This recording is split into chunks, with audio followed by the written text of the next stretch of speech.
What needs to change so mothers are more supported? Societal and policy changes needed to prevent PPD. Across all regions and eras in history, women's health has been overlooked. Thankfully, progress is making a slow march.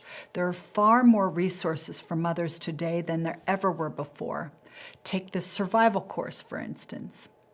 What else can be done, though? What should be done to prepare new mothers and parents? Prenatal birth classes should provide more information about caring for a baby, how to breastfeed, how to set up your home to easily care for a baby, and techniques for getting more sleep.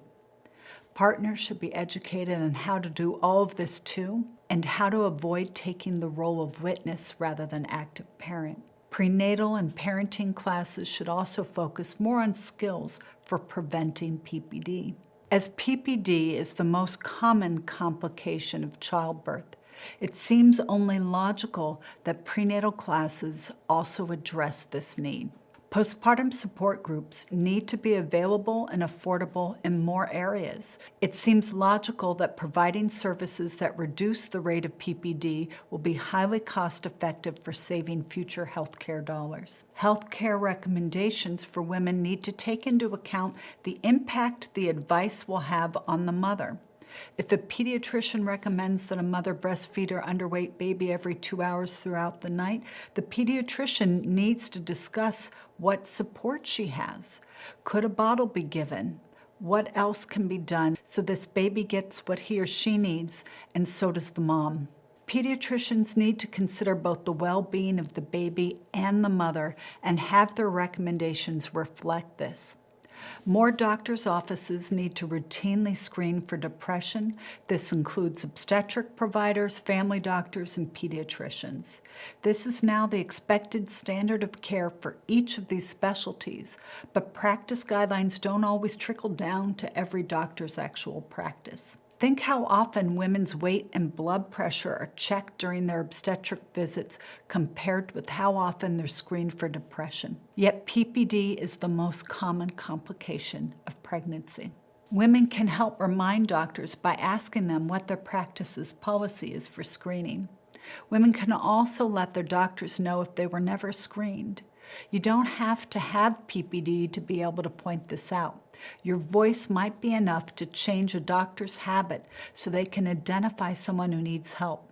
Maybe a lot of women who need help. Of course, it isn't our job to tell doctors how to do theirs, but feedback is an important part of self-improvement. Doctors' offices should be open to feedback. I try to be open to feedback. Health plans can adopt a practice of screening women periodically after delivery and then automatically referring them to resources if their results demonstrate they're at risk. A study showed that sending a text message to women just asking 2 short screening questions identified women at risk for PPD that may have been missed. Early interventions with referrals for greater support can make a huge difference. As we are realizing the long-term healthcare costs for people with early childhood trauma from the Adverse Childhood Experiences Study, ACEs, early action could end up saving a lot of healthcare dollars. More information about PPD needs to be out there.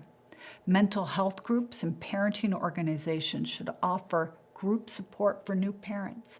Efforts to promote positive interactions between mother and child have been shown to increase the resilience of children born to mothers with PPD. We need to improve access to early parenting groups, emphasizing positive interactions. In addition, medical providers need to avoid shaming mothers. This is true of both physicians and staff.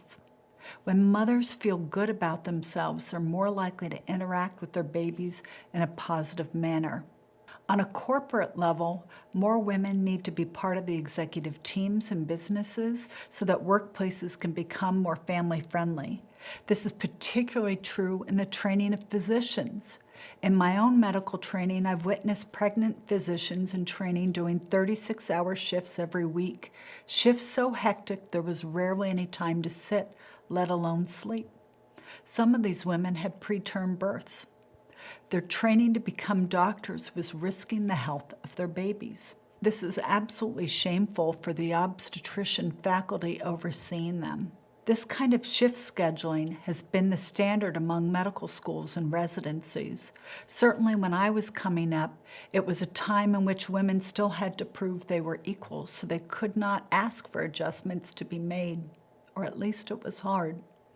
I hope things have changed. Unfortunately, postpartum depression is rarely discussed by current politicians. We need more women in politics so that issues as large as PPD that affects an estimate 180,000 women in the United States annually can be talked about and political action be taken. Policies must become more family-friendly. We have the data to show that we can prevent PPD with longer maternity leaves. Workplaces need to provide private rooms and time for pumping milk. Parenting leave needs to be extended. Both parents need to be given time off and flexibility the first 6 months so that any issues affecting work can be planned for. It's also shocking how behind the U.S. is in creating family-friendly policies compared to other industrialized nations. Apparently, the U.S. is waiting for women to bring this to the table, so we must.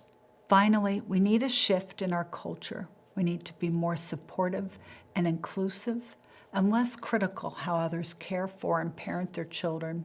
I remember when I was in my training, a 19-year-old mom brought in her 1-year-old for a well-child visit. I asked what was in his bottle because it was dark brown. She responded that it was Coke.